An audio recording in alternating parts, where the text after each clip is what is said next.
121강입니다. 드디어 가장 델리케이트한 문제인 교황 문제가 나왔네요.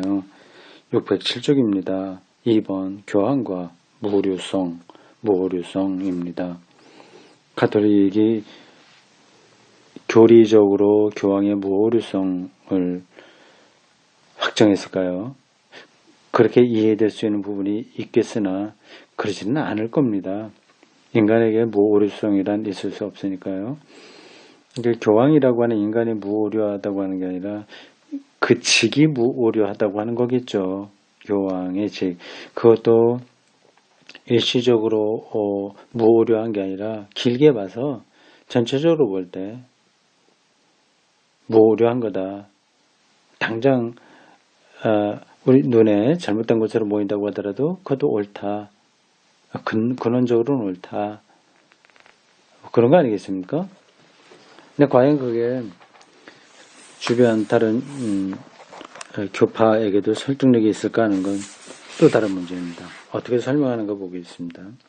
각 교회와 그 신학자들이 비록 교회 본질 문제에 있어서는 상당히 접근했다고 하더라도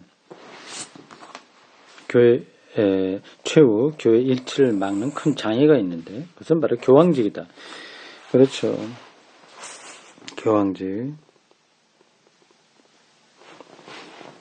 가톨릭 교회 내에서 교황에게 인정되는 이른바 관할 수의권.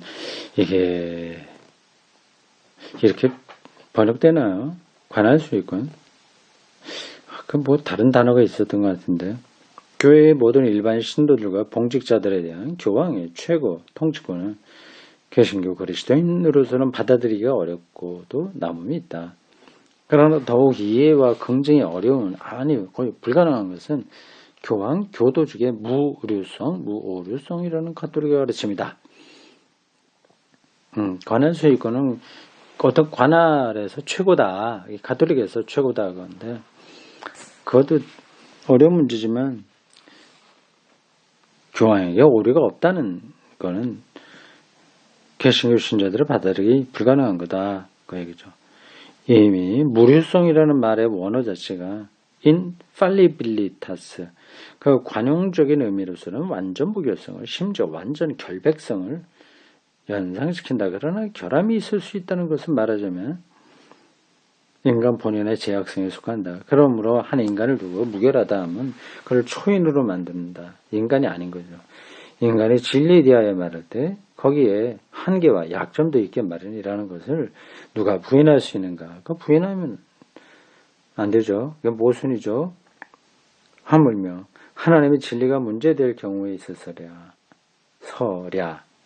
무류성이라고 하는 말, 무류성이라는 말이 교황 교도직을 가리키는 확정적인 개념으로 등장한 것은 우리가 아는 바로는 사실상 14세기에 비롯된 일이다. 그 전에는 무류성이 없었, 교황 무류성이라는 교리가 없었습니다. 교황 제도를 더 강조하다 보니까 이렇게 나왔네요. 가톨릭 신학은 이 말이 얼마나 오해와 반감을 일으키기 쉬운가를 잘 알고 있다. 그래서 이미 오래전부터 다른 표현들을 찾고 있다. 예컨대 최근에는 진리의 불멸성과 영속성이라는 말이 이런 말을 쓰는 이도 있다. 한스 퀸이에요. 유명한 한스 퀸. 한스 퀸의 책 다 좋습니다. 이 사람은 가톨릭 신학자, 독일 신학자로서 개신교하고도 대화를 많이 하는, 종교에 대한 이해도 풍부한 신학자죠. 교황청으로부터 사직을 박탈당했는데 그래도 독일 대학에서는 교수직을 그대로 유지하게 했습니다. 그러나 아마도 우리는 무류성이라는 말과 더불어 살아야 될 것 같다. 아직은 이 말을 없애기 어려운 일인 것 같다. 그러기에 그만큼 더 중요한 것은 이 문제에서 가톨릭 교회가 말하는 것이 무엇인가를 분명히 인식하는 것이다. 아니 어쩌면 가톨릭 교의가 이 문제에서 말하지 않는 것이 무엇인가가 더 중요할 것이다. 겉으로는 그렇게 말하지만 말하지 않는 실제가 뭐냐 아는 게 중요하다는 거죠. 자, 좀 더 구체적으로 보겠습니다. 제1차 바티칸 공의에서는 이 문제에 관하여 결정적인 교리를 선포한 제1차 바티칸 공의에는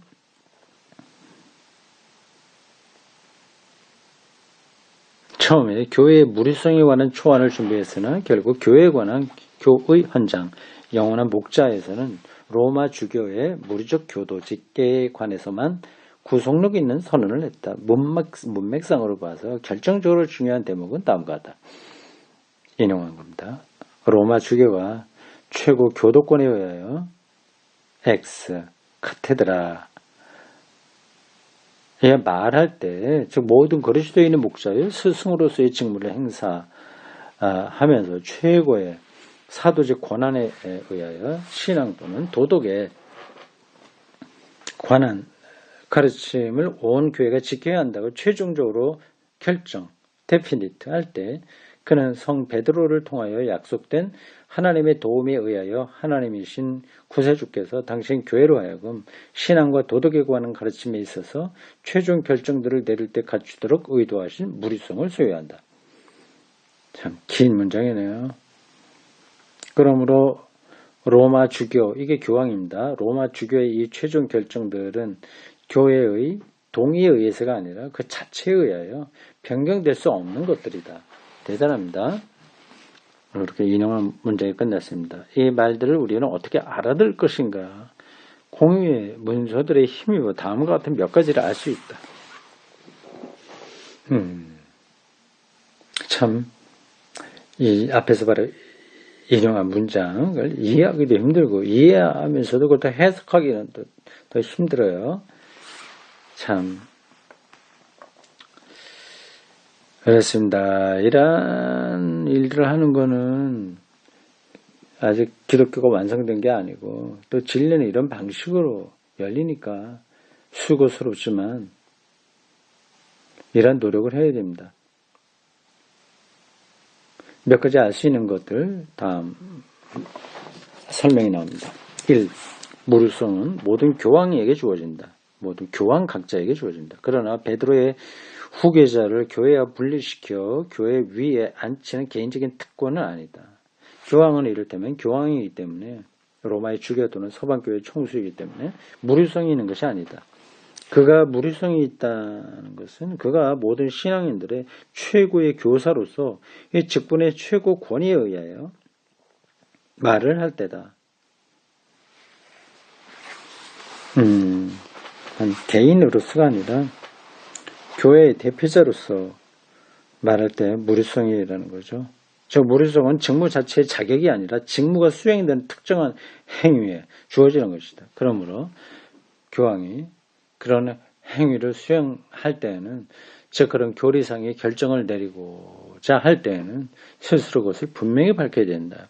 또 교황이 그런 결정을 내렸다고 주장하는 사람은 그것을 증명해야 된다. 당연한 일이거니와 제1차 바티칸 공의회 전의 시기에 관해서 그런 증명을 하기란 반드시 쉬운 일은 아니다.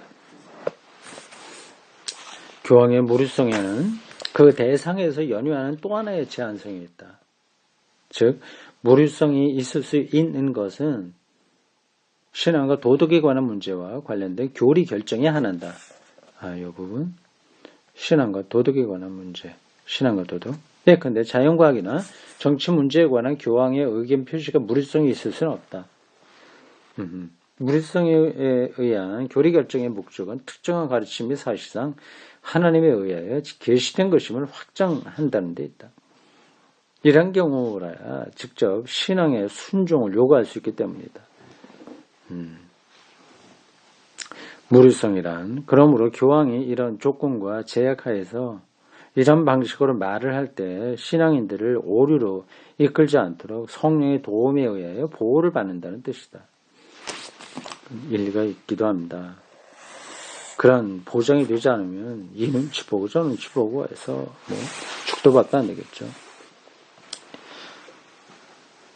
인용한 문장입니다. 가톨릭 교리에 의하면 교황은 무리성이 있다는 이란 말은 지나치게 간단한 표현이며 그야말로 오류다.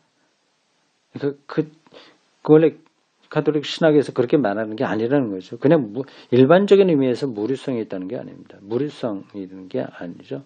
어떤 한계 안에서 뭐뭐 행위로서 무료성이라고 하는 거죠.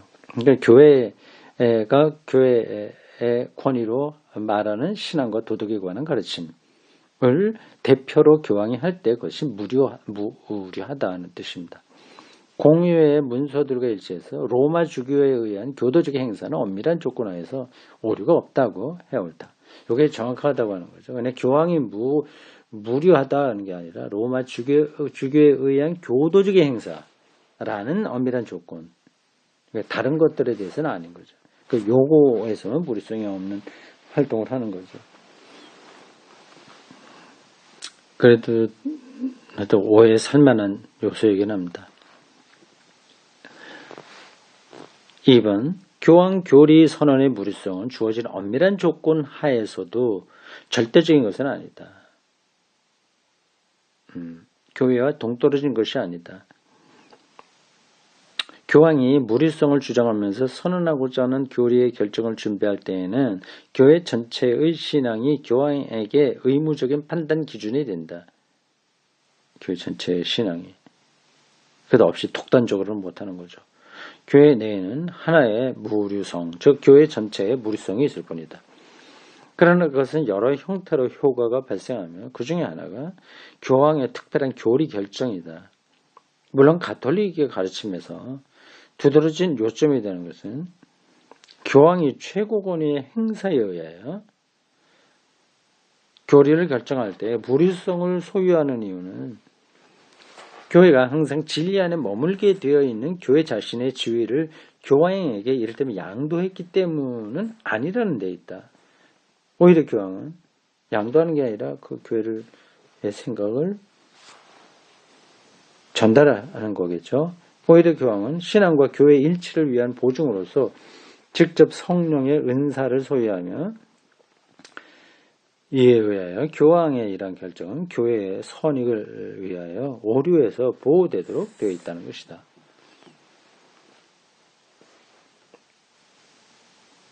자, 이렇게 공부하면 되죠.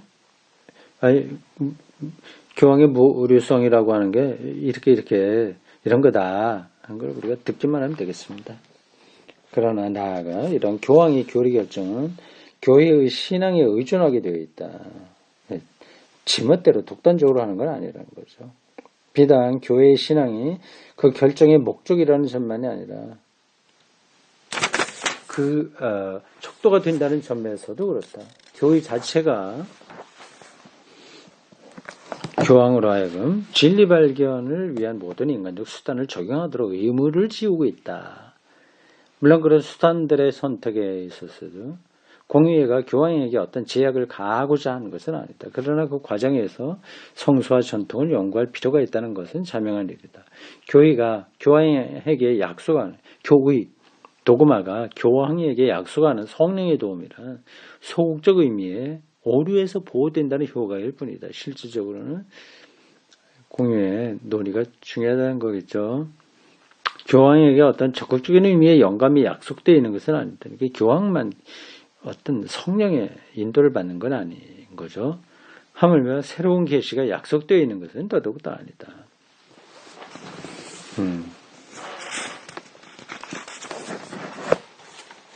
이런 설명 우리 개신교 입장에서도 받아들일 만합니다. 근데 그 제도 자체가 이러한 신학적인 설명만으로 넘어서기는 좀 어려운 면이 있습니다. 3번 가장 큰 반발을 사는 것은 로마 주교의 결정이 교회의 동의에 의해서가 아니라 그 자체에 의해서 철회될 수 없다. 는 편이다. 로마 주교의 결정이 교회의 동의에 의해서가 아니라 그 자체에 의해서 철회될 수 없다. 이미 그렇게 돼버리면 철회가 안 된다는 게 어떤 경우에도요. 그러나 실상 이 말을 듣기처럼 그렇게 반발을 살 만한 일은 아니다. 공의회는 교황의 물리적 교리 결정과 교회의 신앙 사이에 아무런 관계도 없다고 주장하는 것이 아니다.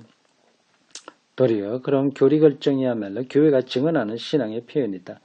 교황은 교회의 신앙에서 분리될 수 없다. 교황은 교회의 신앙에서 분리된다. 만약 그렇다면 그 자신이 교회 밖에 있는 셈이다. 그 자체에 의하여 라는 말은 그러므로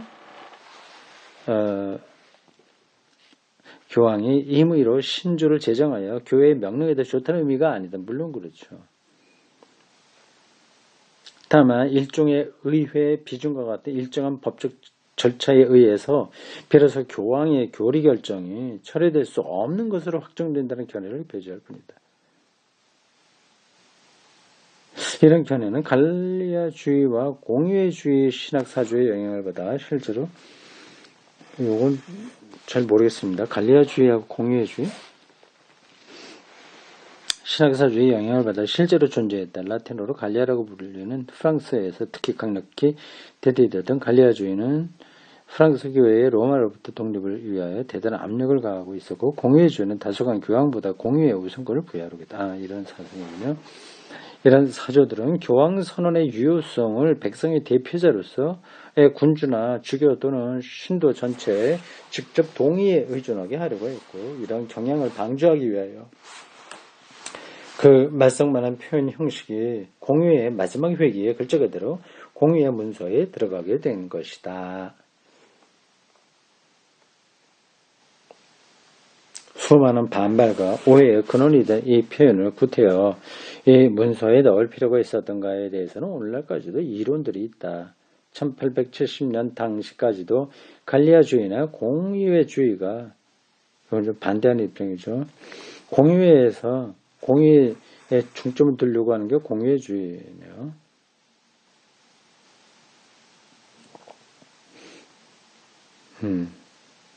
이 표현 양식을 옹호하던 이들이 생각하던 만큼 활발했던 것은 아니다. 오늘날에는 개신교 신학자들도 교회 동의라는 의미가 속여지 못하여 별로 반가울 것이 없는 개념을 역사적으로나 실천적으로나 바르게 이해하려고 그럼으로써 무리적 교도직 문제에 있어서 부질없는 논쟁을 피하려고 큰 노력을 기울이고 있다.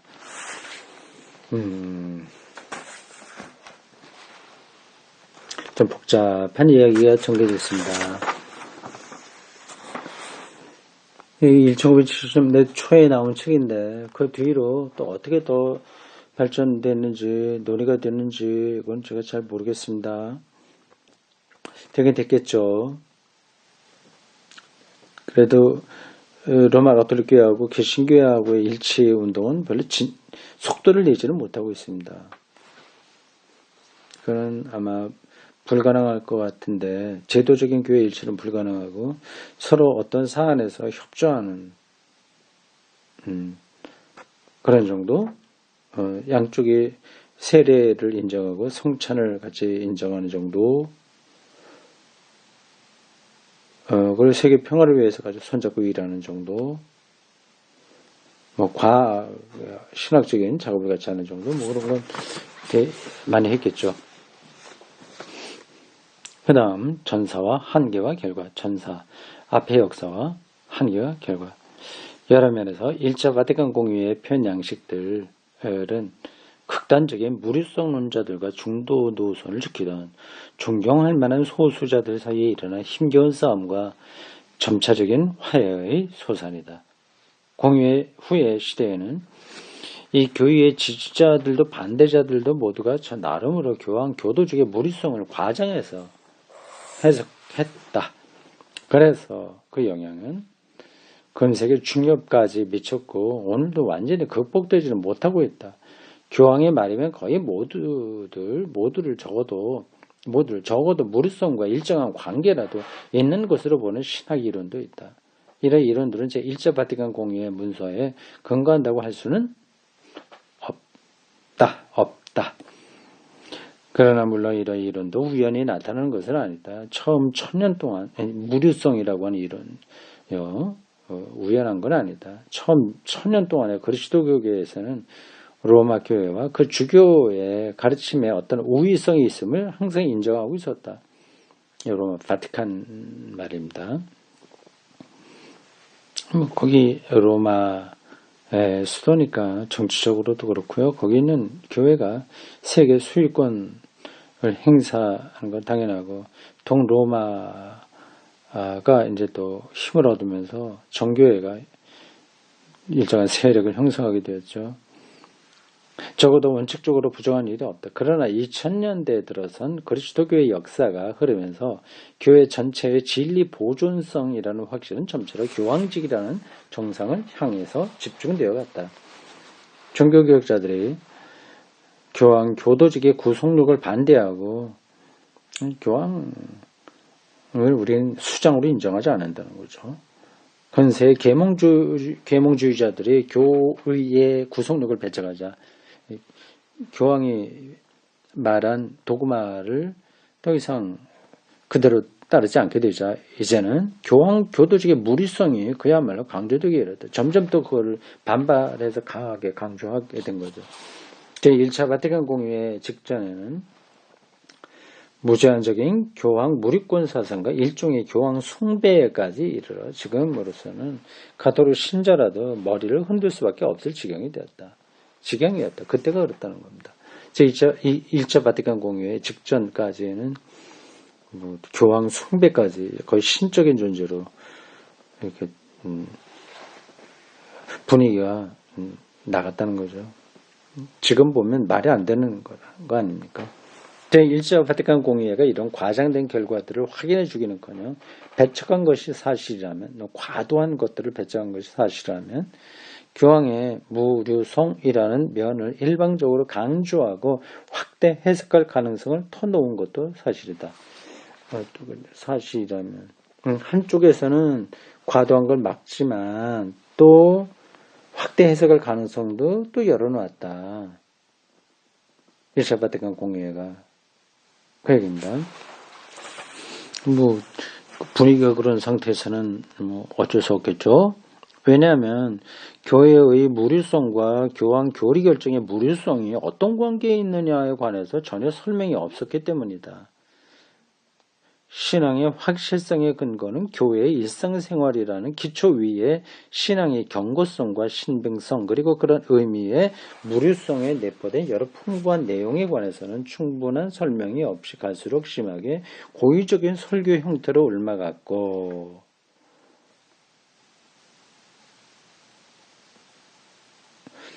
아니 개별 성당 거기서 그냥 믿음을 강조하고 뭐 그런 거겠죠. 마침내는 개개의 신조에 의존하게 되었다. 교황 무리성을 강조하게 된 거죠. 이렇게 무리적 교리 선포권의 행사와 이를 통해서 나타나는 개개의 신조가 결부되자 결국 교의로 도구마다 선포되는 일정한 법적 형식이 이런 관계를 더욱 강력히 밑받침하게 되었다. 교도 수익권의 관할 수익권 작용하게 된 것이다. 교도, 가르치는 최고자, 그리고 어느 지역의 최고자, 관할 수익권 작용하게 된 것이다. 전자는 오류 없는 결정을 내리고 후자는 것을 받아들이도록 법의 효력에 의하여 의무를 부과하게 된 것이다. 이렇게 되어 있습니다.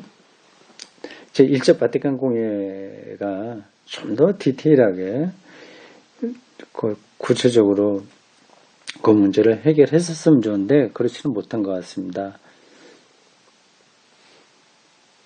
2차 바티칸 공의회의 보완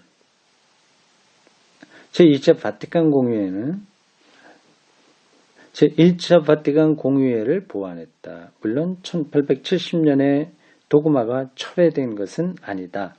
철회는커녕 역설적으로 여기서는 교황의 역할에 관하여 1세기 전보다 이 1차 바티칸 회의가 있을 때보다 더 많은 말을 하고 있다. 그건 좀 예상이 되네요. 그러나 이번에는 교황 교도직과 교회와의 관계를 근본적으로 훨씬 더 분명히 밝힌다. 이에 관하여 세 가지의 요점을 지적해 둬야 되겠다. 세 가지.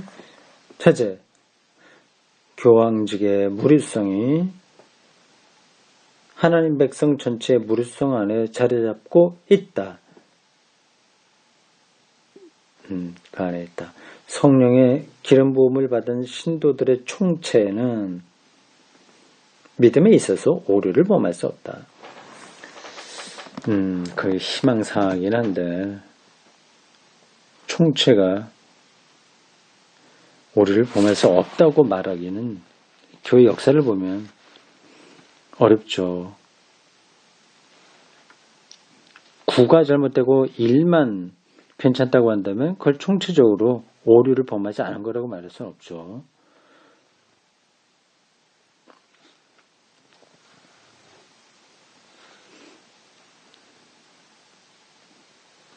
(2번) 주교단이 무류적 교리 선포의 수행 과정에 명시적으로 관련되어 있다. 주교단을 여기서는 강조했네요. 인용한 부분입니다. 각 주교들이 무류성의 특권을 소유하는 것은 아니나 온 세상에 흩어져 있으면서도 서로가 베드로의 후계자와 더불어 공동 유대를 보존하여 신앙과 도덕에 관한 일들을 유권적으로 가르치면서 의견이 일치하여 일정한 가르침을 최종적으로 의무화하는 것으로서 제시할 때 그들은 그리스도의 가르침을 오류 없이 가르친다. 이 주교의 역할의 무오류성이 첨가됐네요.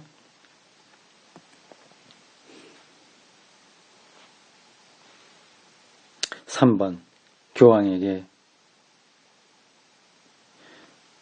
겹다운표 개인적으로 교회 자체의 무류성이 카리스마가 주어져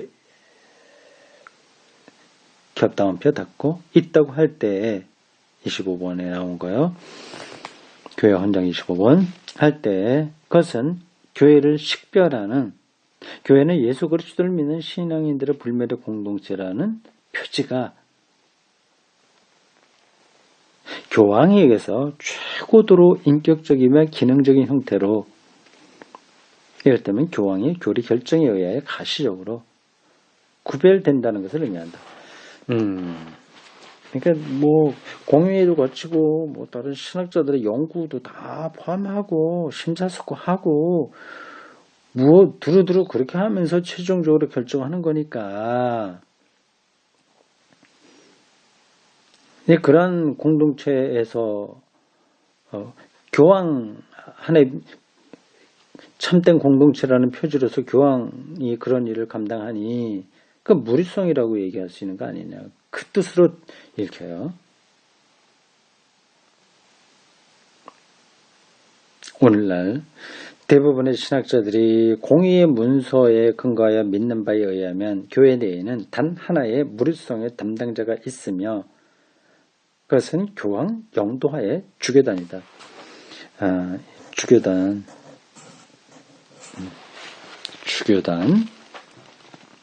가톨릭교회에서는 앞 시간인가 바로 앞에서 얘기했나 모든 그 결정권의 최고 조직입니다.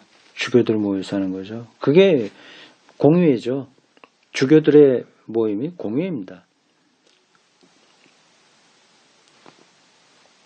교황은 단독으로서 교회의 신앙을 표명할 수 있다. 할 수 있겠죠? 단독으로 하긴 하는데 그게 주교단의 생각을 받아들이는 거죠. 이때 교황은 여러 방식으로 교회의 동의를 확인할 수 있고 또 확인해야 된다. 제멋대로 하는 건 아니죠. 하면 안 되죠. 그뿐 아니라 공의회를 소집하여 공의회와 더불어 교회의 신앙을 선포함으로써 이 협력관계가 최대한으로 뚜렷이 드러나게 할 수도 있다.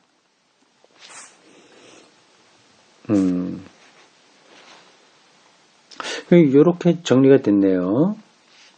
우리 개신교 입장에서는 교황권이 참 예민합니다. 예민할 뿐만 아니라 교황을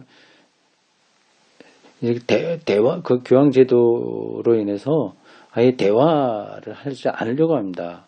그냥 교황 숭배라고 얘기하는 거죠. 근데 따지고 보면 그 숭배는 아닙니다. 교회의 진정성, 거룩성, 불멸성 그런 것들을 하나의 교황제도로 표시하는 거죠. 그게 시대에 따라서 과할 때가 있고 다 또 자리를 잡을 때도 있는데 너무 무조건 비판적으로 보는 것도 그렇지만 또 비판하지 않고 뭐 괜찮다고 말하는 것도 또 그렇고요. 바르게 일단 이해를 하고 그러니까 함께 할 수 있는 그 한계 안에서 대화를 나누는 것이 최선이 아니겠습니까? 저도 이번 시간에 이 책을 읽으면서 많이 배웠습니다. 좋았습니다. 여기까지입니다.